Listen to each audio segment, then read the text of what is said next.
realidad o percepción. Ustedes recuerdan que recientemente hubo un debate a nivel público de los medios de comunicación de si lo que decía la policía en cuanto a la delincuencia era verdad o mentira. Ellos decían que realmente era una falsa percepción que había de que la delincuencia había aumentado en el país, que esa era una percepción incorrecta, pero que la realidad era otra. Entonces la gente, a partir de ahí, cada vez que había un episodio que se publicaba de violencia o de criminalidad, pues decía, no di que era percepción, ¿verdad? Y el título del mensaje de esta mañana es realidad o percepción. Génesis capítulo 43. Ustedes recuerdan que la semana pasada también nos quedamos en el momento en el cual los hermanos de José tuvieron que regresar a donde su padre y se quedó uno prisionero. ¿Quién fue que se quedó preso? ¿Ustedes se recuerdan? No, Benjamín no. Benjamín estaba con su papá. ¿Quién?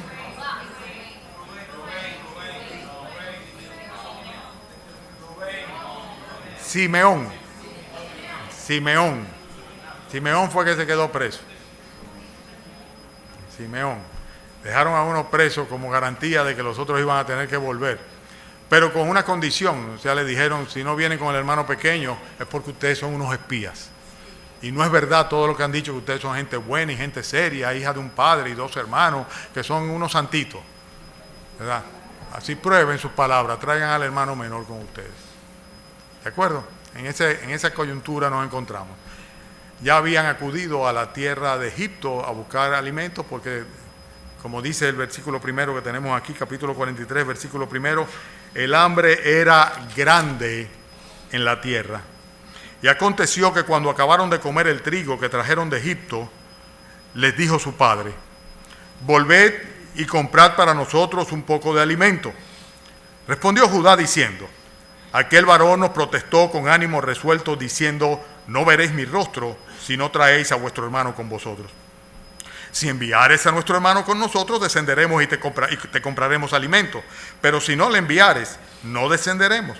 Porque aquel varón nos dijo, no veréis mi rostro si no traéis a vuestro hermano con vosotros. Dijo entonces Israel, ¿por qué me hicisteis tanto mal, declarando al varón que tenías otro hermano? Y ellos respondieron, aquel varón nos preguntó expresamente por nosotros y por nuestra familia, diciendo, ¿vive aún vuestro padre? ¿Tenéis otro hermano?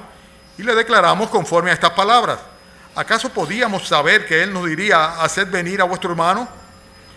Entonces Judá dijo a Israel su padre, envía al joven conmigo y nos levantaremos e iremos a fin de que vivamos y no muramos nosotros y tú y nuestros niños.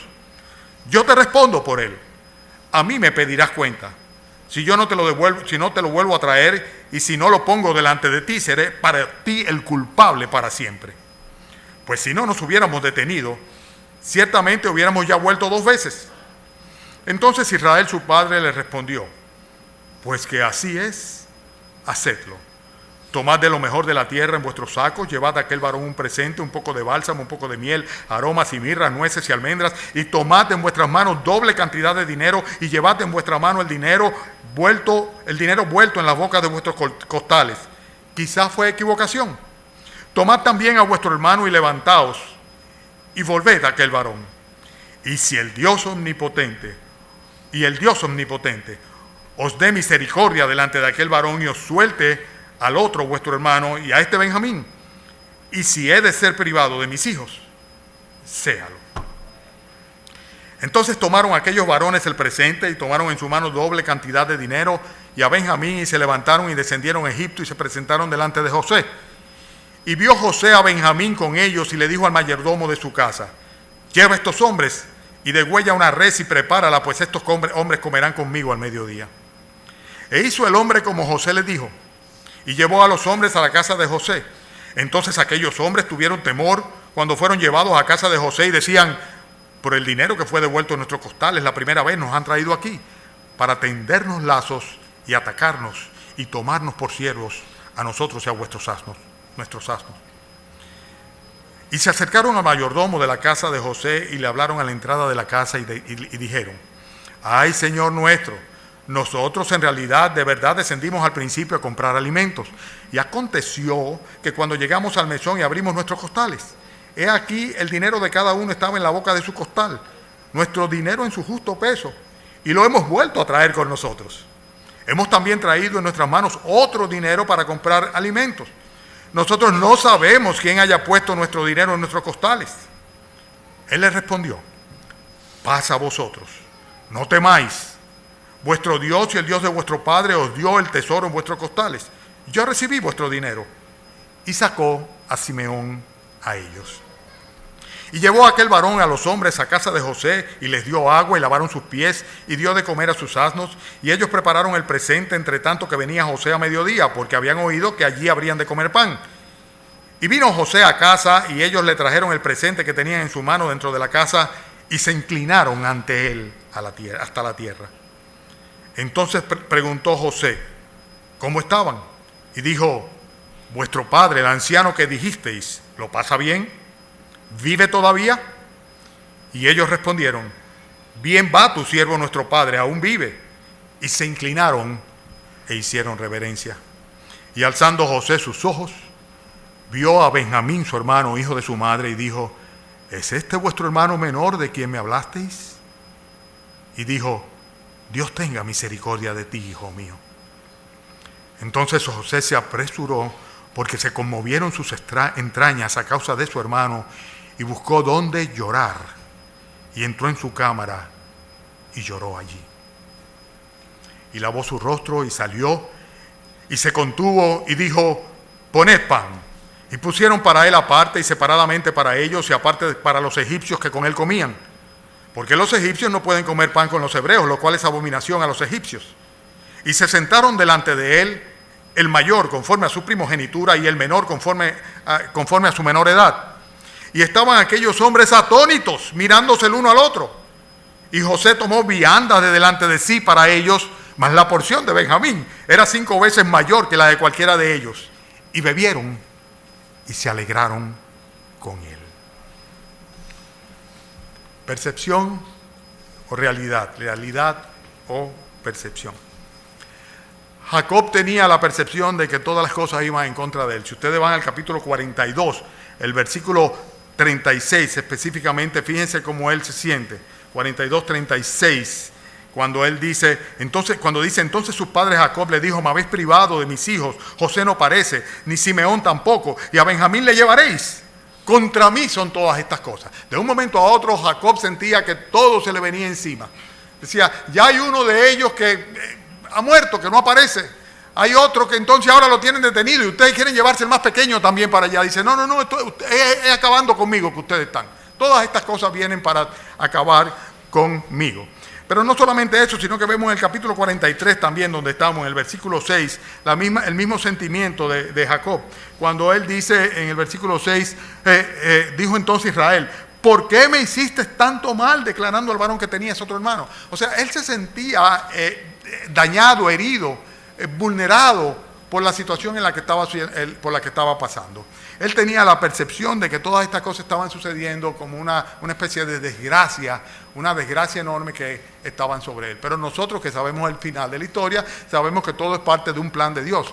Cosas que parecen mentiras, o sea, que el Señor trastorne los tiempos, las edades, a fin de que durante 7 años completos hubiera una gran abundancia para después producir la escasez que traería finalmente a Jacob y a sus hijos a la tierra de Egipto.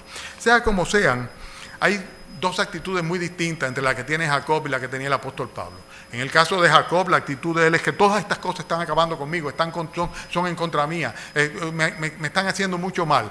Él tenía una actitud, por así decirlo, yo diría que aprensiva, completamente aprensiva.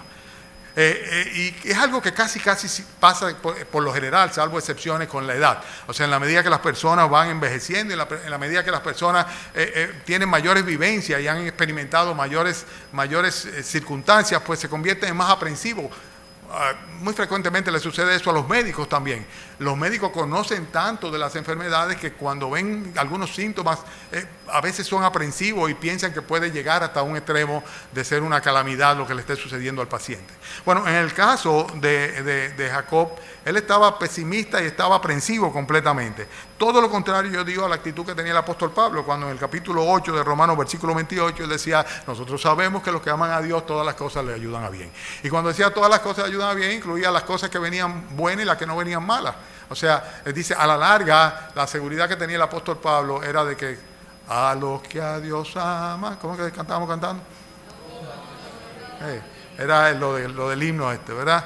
O sea, ese es mi consuelo y ese es mi sostén.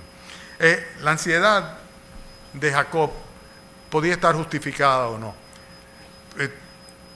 Todo dependía de hasta qué punto lo que estaba sucediendo eran situaciones reales o eran simplemente percepciones irreales. Y esto es precisamente de lo que está lleno el pasaje. Yo he hecho una especie de cuestionario. Hay una diferencia enorme entre la realidad y la percepción. Muchas veces la realidad nosotros no somos capaces de conocerla, o sea, no sabemos lo que está pasando. Son cosas reales que no comprendemos completamente. Sin embargo, cuando hablamos de la percepción, es muy frecuente que lo que nosotros percibimos son percepciones erradas, o sea, que realmente no son así, a pesar de que lo percibamos de esa manera. Nuestra reacción ante las circunstancias siempre va a depender más de la percepción que tengamos de lo que es la realidad de los hechos. O sea, a veces aún una realidad uno la percibe de una manera incorrecta y consecuentemente uno reacciona como no es, aún siendo real, cuanto más cuando ni siquiera se trata de una realidad. Y este relato nos muestra la diferencia que hay entre la realidad y la percepción en el mismo momento en que están sucediendo una serie de hechos. Y es lo que vemos acá a lo largo de todo el pasaje. Yo tengo un cuestionario aquí, que es un cuestionario para ustedes, así que los voy a tener despiertos y pensando en todo momento, porque lo que voy a lanzar a la congregación son 25 preguntas de un cuestionario, para que ustedes me digan si se trata de una realidad o de una percepción, si es de una realidad o de una percepción, ¿de acuerdo? Así que ustedes me van a ayudar a predicar en esta mañana. Yo no soy quien va a predicar, o sea, ustedes son los que me van a ayudar en la predicación. La primera pregunta es la siguiente, o la primera realidad o la primera percepción es la siguiente, la que está en el versículo primero, y es el hecho de que había una hambruna que cubría toda el área. ¿Es una realidad o era una percepción? Una realidad, ¿verdad? O sea, era una realidad. Lo dice la Escritura de una manera muy clara, que el hambre estaba cubriendo todas partes. De hecho, decíamos la semana pasada, que lo enfatizaba el capítulo anterior, que eran cantidades de personas que estaban acudiendo a Egipto para buscar alimento. O sea que no solamente Egipto estaba subsistiendo por la reserva que había hecho José, sino que también los pueblos de los alrededores y aún más allá del territorio de Egipto. Esto es una realidad, o sea, había un hecho real. Dice que el hambre era grande en la tierra. Y la segunda pregunta que yo me hago es si es una realidad o es una percepción, el hecho de que toda la problemática se circunscribía al hecho de que tenían que regresar a Egipto para poder conseguir alimentos. ¿Es una realidad o es una percepción? No, una realidad era que había hambre, pero la problemática no se circunscribía a eso. Eso es una percepción, o sea, la realidad la sabemos nosotros que conocemos la totalidad de la historia. ¿Cuál es? Que Dios era quien estaba detrás de todo esto con un propósito muchísimo mayor y que iba mucho más allá de la situación específica de la hambruna que había. O sea, la problemática no se circunscribía, no se limitaba al hecho de que había que ir a buscar comida, sino que había una problemática que estaba movida o motivada por el hecho de que Dios tenía un plan, pero era la percepción que ellos tenían, esa era la percepción, no era la realidad. La realidad era que a pesar de que había hambre, Dios tenía un plan, que era el plan final, que era que la nación de Israel se formara dentro del territorio de Egipcio, amparado por los egipcios y bajo la influencia de los egipcios en la mejor tierra que había en Egipto. Esa era la realidad, esa era la realidad. O sea, la problemática no se limitaba a eso, era una problemática que iba mucho más allá. La tercera pregunta, es posible que algunas de ellas luzcan confusas, en ese caso yo las puedo repetir. La tercera es la siguiente, ellos solamente podían probar su credibilidad si regresaban con Benjamín. O sea, el hecho de que ellos no eran espías, solamente lo podían probar si regresaban con Benjamín. ¿Es una realidad o una percepción? No era una realidad. José necesitaba que le llevaran a Benjamín para saber que no eran espías. Entonces era una percepción. Parecía que si no iban con Benjamín, no iban a probar que no eran espías, ¿verdad? Eso es lo que parecía. Pero en realidad no era el caso. Eso era lo que ellos percibían. Eso era lo que ellos decían. Si no vamos con ellos, no hay posibilidad de que nos reciban ni siquiera. Y era así realmente. José sabía que no eran espías, lo supo desde el principio, eran sus hermanos, lo identificó desde el principio. O sea que era una percepción, Después, la cuarta que tengo acá es la siguiente. Ellos solamente, conforme dice el versículo 5, dice, no iban a ver a aquel varón. O sea, fíjense que varias veces, más de 5 veces se expresa aquel varón cuando se refiere al Señor de la tierra o a José. Ellos no iban a poder volver a ver el rostro de aquel varón, versículo 5, si no enviaban a Benjamín con ellos. Dice, si no le enviares, no descenderemos, porque aquel varón nos dijo, no veréis mi rostro, si no traéis a vuestro hermano menor con vosotros. ¿Es una realidad? ¿Era una realidad o era una percepción? ¿Era también una percepción? Ellos creían eso, pero no era verdad. O sea, su hermano los iba a recibir de todas maneras. Lo que les quiero, fíjense que el énfasis está en que no siempre lo que uno percibe es lo que es, y que detrás de todo Dios va moviendo teclas, y que Dios va moviendo las circunstancias, ¿verdad?, con un propósito final. Por ahí es que andamos. Estamos hablando de realidades o percepciones. Versículo 6. Dijo entonces Israel, ¿por qué me hiciste tanto mal? Declarando que aquel varón que teníais otro hermano. Y la pregunta es la siguiente: ¿los hijos de Jacob eran los culpables del malestar que tenía Jacob? ¿Percepción o realidad? ¿Era una? No. Los hijos de Jacob no eran culpables. ¿Por qué eran culpables? Él se sentía así, pero...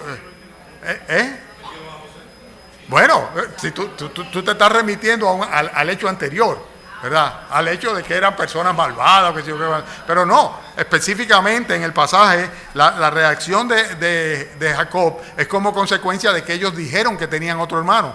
O sea, dice, ustedes me han hecho mucho daño, ustedes me han hecho mucho mal. O sea que la pregunta es la siguiente, vuelvo y repito, ¿los hijos de Jacob eran culpables o responsables de lo mal que se sentía su papá? No, era una percepción errada la que tenía Jacob. Jacob percibía que todas sus desgracias eran culpa de que sus hijos le habían dicho a aquel señor, a aquel varón de la tierra de Egipto, de que ellos tenían otro hermano. Tanto así que ellos tienen que justificarse y decir, ¿y cómo íbamos a adivinar que nos iba a preguntar eso? Y que no iba a decir que lo trajéramos para acá. O sea que realmente de nuevo se trata de una percepción. Fíjense que hay una línea muy fina, muy fina. O sea, responsable de cómo se sentía Jacob, ¿eran sus hijos? No eran responsables. Claro que no. Ahora, que los hijos estaban involucrados en los eventos que producían en él ese sentir, claro que sí. Pero no eran responsables de ninguna manera como para que Jacob dijera, ¿por qué me hicisteis tanto mal? Ellos no le habían querido hacer mal ni le habían hecho mal a su padre. Por lo menos no en este momento, no cuando fueron a buscar comida. En el pasado que sabemos que sí. Después vemos nosotros en el versículo 7, de donde se deriva otro interrogante. Dice que ellos respondieron, aquel varón nos preguntó expresamente por nosotros y por nuestra familia, diciendo, ¿vive aún vuestro padre? ¿Tenéis otro hermano? Y la pregunta es la siguiente. Aquel varón, el que hizo la pregunta, ¿estaba preguntando por alguien que no conocía? Para los fines de los hermanos de Jacob, ¿qué era? Ellos percibían que no le conocía, pero sin embargo le conocía, era su hermano, le conocía y le va a reconocer posteriormente, inmediatamente lo vea. Pero sin embargo, ellos decían, ellos preguntaron, nosotros no sabíamos. La percepción era que aquel varón estaba preguntando por alguien que no conocía, pero sin embargo en la realidad sí lo conocía. Hay otra que está en el versículo 8, interesante. Cuando entonces Judá le dijo a su padre, por cierto, esta es muy sencilla, no se equivoquen en la pregunta, porque el cero va inmediato. Hay preguntas que si se equivocan de inmediato hay que ponerle un cero y tacharle el examen a las personas. Y es la siguiente, versículo 8. Entonces Judá dijo a su padre Israel, envía al joven conmigo y nos levantaremos e iremos. Y es la siguiente pregunta. Judá había regresado a vivir con Jacob y asumía el liderazgo del clan o de la familia gradualmente. ¿Percepción o realidad? Acuérdense que Judá es el cuarto hijo en la línea. O sea, el primero era Rubén, después eran Leví y Simeón y Leví, ¿verdad? Y después venía entonces Judá. Pero ustedes recuerdan que inclusive posteriormente vamos a ver que eso es una profecía que vendrá de parte del propio Jacob, de que Rubén, Simeón y Leví por su pecado habían sido descalificados para la primogenitura, o sea, para tener el liderazgo. Y según lo que dice este texto acá, ¿estaba Judá realmente asumiendo el liderazgo de la familia? ¿Percepción o realidad? Una realidad. Y es muy interesante porque de ahora en adelante vamos a ver siempre a Judá como por así decirlo, el eje alrededor del cual van a comenzar a girar todo lo que tiene que ver con el pueblo que va a derivarse su nombre de él. Porque si bien va a ser la nación de Israel, va a ser el pueblo de Judá o el pueblo judío el que se va a establecer, de la tribu de Judá. Y además recuérdense que es de esta tribu, precisamente de la de Judá, que va a venir el Mesías, el Salvador. O sea que era una realidad. Después el octavo, tengo que ir rápido porque son muchos, ¿verdad? Está en el mismo versículo 8. Y es que Judá le dijo a su padre, envía el joven conmigo, nos levantaremos e iremos a fin de que vivamos y no muramos, nosotros, tú y nuestros niños. ¿Había un riesgo real de que murieran de hambre? ¿Percepción o realidad? Bueno, según lo que vemos nosotros en el texto, no. Era una percepción. ¿Qué hace la diferencia? Lo que Dios tenía planeado para ellos. Dios en ningún momento les iba a permitir que murieran de hambre. ¿O ustedes creen que sí, que en algún momento? Entonces era lo que ellos percibían, pero no era lo que de ninguna manera iba a suceder. No iba a suceder. ¿Por qué? Porque todo el plan, y lo vamos nosotros a ver 2 capítulos más adelante, todo el plan de Dios fue crear una circunstancia en la cual ellos, creyendo que iban a morir por hambre, terminaran acudiendo por necesidad al sitio donde Dios los iba a preservar, no solamente a ellos, sino al resto de las naciones, al resto de los pueblos de alrededor. O sea que es una percepción.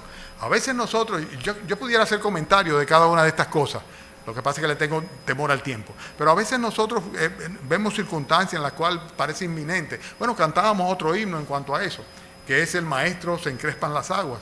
O sea, de un momento a otro se levanta la tormenta y decimos, Padre, que perecemos. ¿En algún momento tuvieron riesgo de perecer los apóstoles? No. ¿Qué dijo el Señor? Yo soy, no temáis. O sea, no había riesgo. El Señor permitió esa situación, pero sin embargo las vidas de ellos no estuvo en riesgo en ningún momento. Era una percepción, ellos tenían la percepción que sí, de que iban a morir si no hacían algo, si no se movían, ¿verdad? Pero por otro lado, Dios sabía que no lo iba a dejar a morir bajo ninguna circunstancia. Ustedes se fijan que hay una línea muy fina entre la percepción y la realidad. Muchas veces percibimos lo real, pero muchas veces percibimos cosas que nunca han sido ni van a ser realidad. De eso es que se trata. Yo le decía al hermano Eury esta mañana que este mensaje yo me lo predicaba a mí mismo, porque muchas veces me pongo aprensivo por cosas que no han sucedido y que después muchas veces el Señor nunca permite que sucedan, ¿verdad? Y sin embargo pasa así. O sea, uno a veces tiene una percepción de que se está cayendo algo que realmente está completamente estable o está completamente bien. Bien, en el versículo 9 vemos otra. Voy a apurar, así que pronto, positivo o negativo, para ver si al final la calificación es buena. La pregunta en el versículo 9 dice, Judá, yo te respondo por él, a mí me pedirás cuenta. ¿Podía Judá garantizar el retorno de Benjamín? ¿Era una percepción o una realidad? Una percepción, ¿verdad? Él no podía garantizarlo. No podía, de ninguna manera. La próxima, en el versículo 11, ¿verdad? Cuando dice que entonces Israel, su padre le respondió, pues que es así, hacedlo. Tomad lo mejor de la tierra en vuestros sacos y llevad a aquel varón un presente, un poco de bálsamo, un poco de miel, aromas, mirra, nueces y almendras. Y la pregunta es la siguiente, ¿verdad? ¿Conseguirían ellos con aquel presente el favor de aquel varón? ¿Percepción o realidad? Ellos pensaban que sí. Dice, llévale para ver si así, ¿verdad? Pero era una percepción. El favor de aquel varón ya lo tenían de antemano. O sea, Dios ya tenía de antemano el favor de José hacia su familia, ¿verdad? Aquel varón. El versículo 12. Tomad en vuestras manos doble cantidad de dinero, ¿verdad? Y el final del versículo dice, llevad en vuestra mano el dinero vuelto en las bocas de vuestros costales. Quizás fue una equivocación. Una pregunta muy sencilla también. El hecho de que ellos encontraran el dinero que habían llevado para la primera vez que fueron a comprar en Egipto en sus casos, ¿fue una equivocación? Entonces, ¿fue una percepción o una realidad? Una realidad, no, una percepción. Una percepción. Ellos percibían eso. Tiene que ser que se equivocaron, pero no había ninguna equivocación. ¿Cómo van las calificaciones? ¿Cómo van? ¿Van mal? Michelle.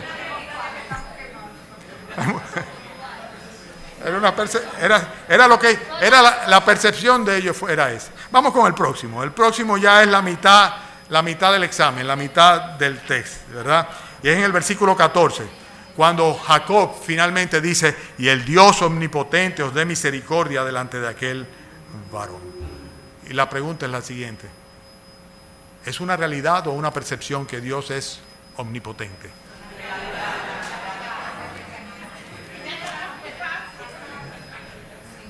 La palabra que se traduce como Shaddai, el Todopoderoso, el Todopoderoso. Y ciertamente nuestro Dios es todopoderoso, el Shaddai. Eso debe ser suficiente para que nosotros podamos estar confiados en Él. Es una realidad, o sea, Él todo lo puede, Él es todopoderoso. Sigo, versículo 14 de nuevo. Jacob corría el riesgo de perder sus hijos cuando dice, y si he de ser privado de mis hijos, séalo. ¿Jacob corría el riesgo de perder a sus hijos? ¿Una percepción o una realidad? Una percepción. Una percepción. Para él era un hecho, él estaba corriendo ese riesgo. Si ahora que despacho a Benjamín, tengo el riesgo de perder 3 o los 12 y quedarme solito. Porque antes había dicho, me quedo con Benjamín y váyanse ustedes, los 10, que ya hay uno que se perdió. Pero ahora eran los 12. Eran los 12. Él percibía que había un riesgo grande en dejar ir a sus hijos. Versículo 14 también. Jacob aceptaba la soberanía de Dios sobre su vida cuando él decía, si he de ser privado de mis hijos, séalo. ¿Era una percepción o una realidad? Una realidad. Una realidad. En el momento en que uno dice, Señor, sea tu voluntad, tú eres el Todopoderoso, tú eres el Omnipotente, haz tu voluntad. En ese momento, realmente, él está aceptando la soberanía de Dios sobre su vida, sus hijos y todo lo que tenga que ver con él. La próxima, versículo 16. Y vio José a Benjamín con ellos y dijo al mayordomo de su casa, lleva a casa a esos hombres y degüella una res y prepárala, pues estos hombres comerán conmigo al mediodía. La pregunta es la siguiente: ¿los peregrinos hebreos habrían de tener un banquete en la casa del primer ministro egipcio? ¿Percepción o realidad? Una realidad. Pero una realidad que parece increíble. O sea, son cosas que son inconcebibles. Inconcebibles. Ellos vienen con el temor de que lo apresen. Ellos vienen con el temor de que le reclamen, que lo tomen como prisionero de guerra y más que como esto, como esclavos.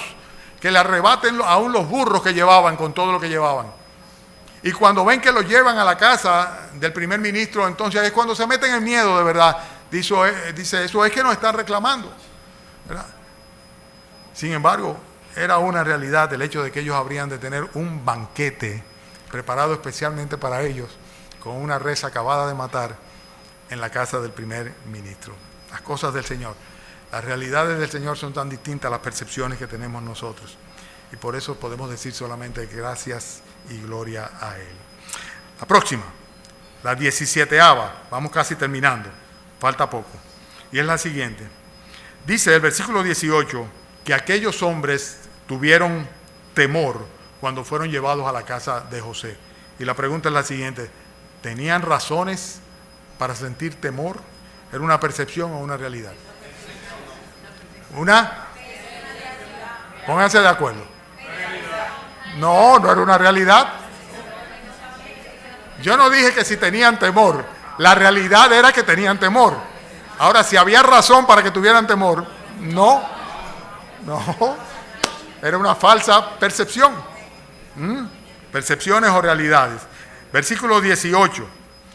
Y decían, por el dinero que fue devuelto en nuestros costales, la primera vez nos han traído aquí para tendernos lazos, atacarnos y tomarlos por siervos a nosotros y a nuestros asnos. La pregunta es la siguiente: ¿serían ellos atacados, esclavizados, apresados? Era una percepción incorrecta que tenían. Realmente ellos no tenían por qué temer. Cuando en el versículo 23, el siervo, el mayordomo de José le dice, paz a vosotros, no temáis. Eso que decía este hombre era algo que se constituía en una percepción o una realidad. En una realidad. La realidad era que no tenían por qué temer y que podían estar en paz. Sigo avanzando rápidamente. Espero que las calificaciones estén buenas. ¿Okay? Espero que ha mejorado últimamente. La tuya sí. Qué buena. Amén. La 20ª viene ahora, en el versículo 23. Vuestro Dios y el Dios de vuestros padres os dio este tesoro en vuestros costales y yo recibí de vosotros vuestro dinero. La pregunta es la siguiente: ¿fue Dios que les devolvió el dinero? Esa sí es difícil. ¿Una realidad o una percepción? Piénsenla bien. Una realidad. Tú dirías, bueno, era su percepción porque realmente no fue Dios, fue José que dio la orden. Pero ¿quién era el que estaba obrando? Era el Señor que estaba obrando. ¿Tú hubieras puesto percepción? Es una realidad, o sea, Dios fue que obró para que le devolvieran el dinero. Es difícil esa. Algunos dirían, no, realmente no fue así. Eso era lo que ellos percibieron en el momento, o lo que dijo este hombre. Después, en el versículo 26 y 28 hay dos cosas más. Y una es que dice el versículo 26 que se inclinaron ante él, hasta la tierra. En el versículo 28 dice que se inclinaron ante José también e hicieron reverencia. Y la pregunta es la siguiente: ¿el plan divino se cumple al detalle, aunque parezca que nunca habrá de llegar el día en que así sea?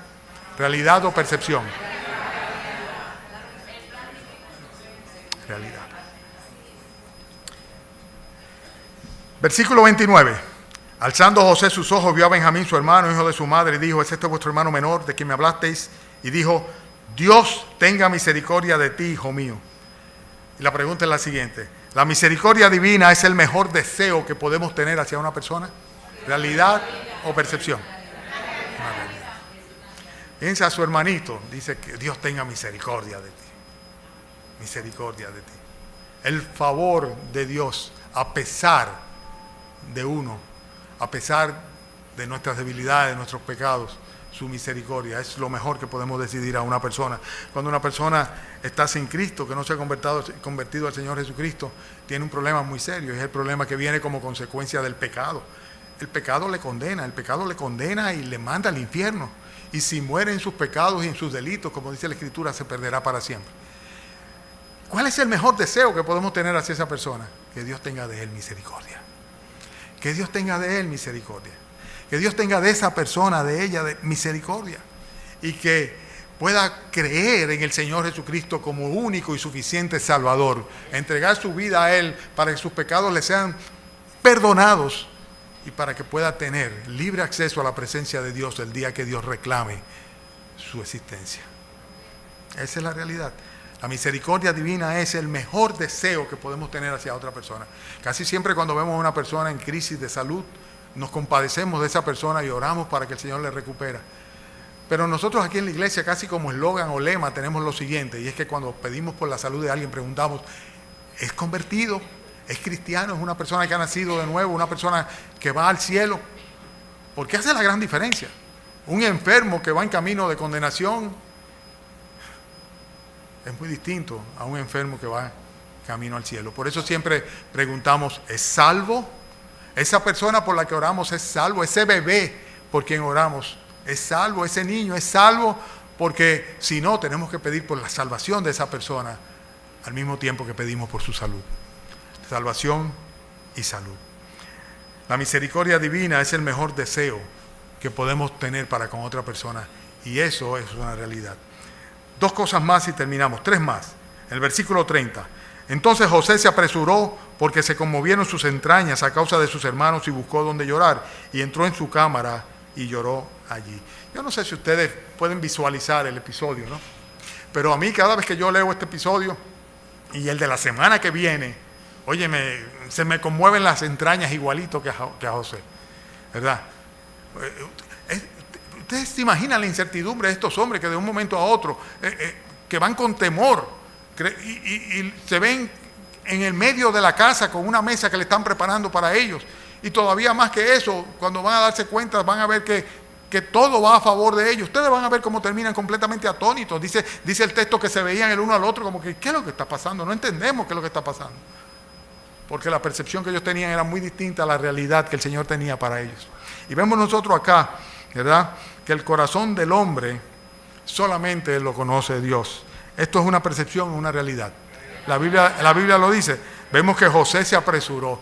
Solamente Dios sabía lo que había en el corazón de José hacia sus hermanos. No había odio, no había rencor, no había ningún interés de desquite, ni mucho menos. No había tampoco ninguna intención de sancionarlo o castigarlo por lo que habían hecho.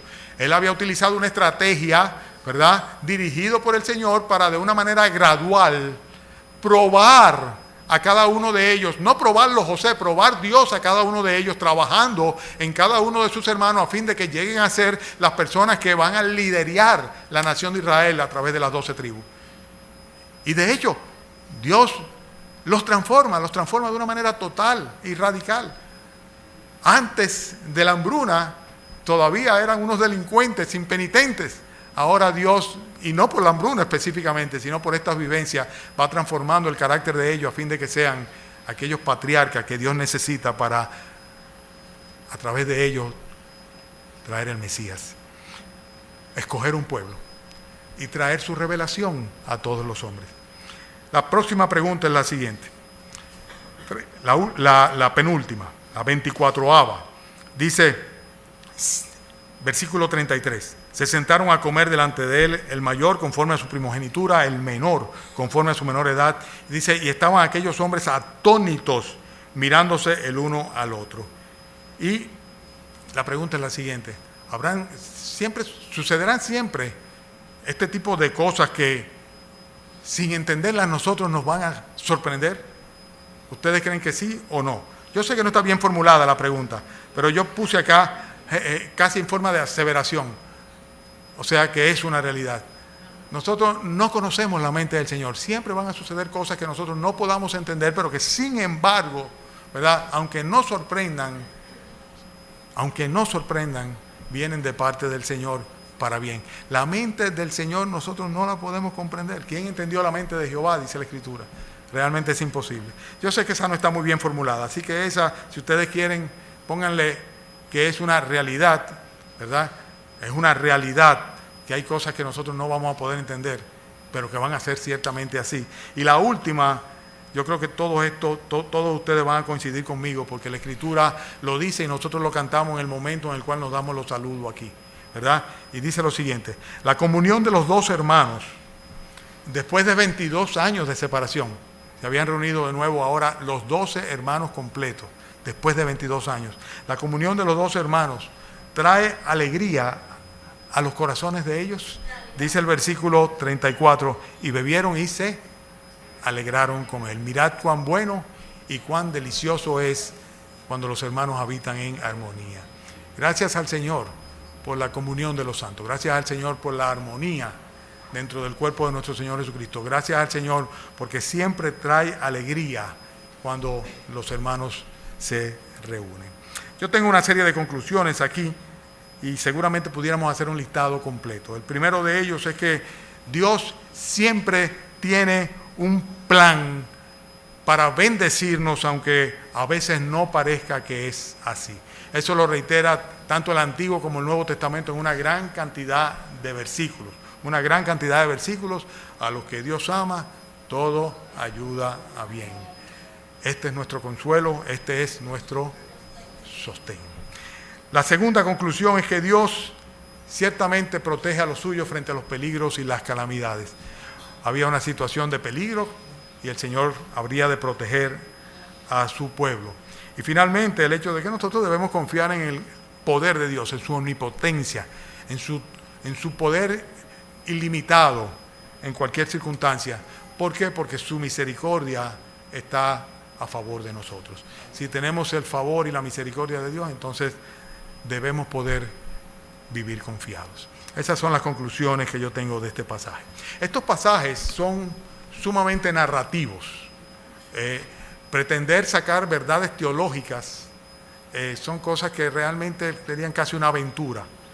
Prácticamente lo que tenemos que ver en este pasaje es cómo se confirma el carácter de Dios, el carácter misericordioso de Dios, la sabiduría de Dios, la bondad de Dios y cómo nosotros siempre podemos confiar en ese Dios omnipotente. Que el Señor les bendiga, hermanos. Yo espero que hayan sacado buena nota, de verdad.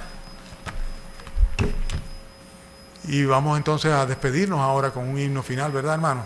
Adelante, pasa por acá. Recuérdense del susto que tengo para esta noche.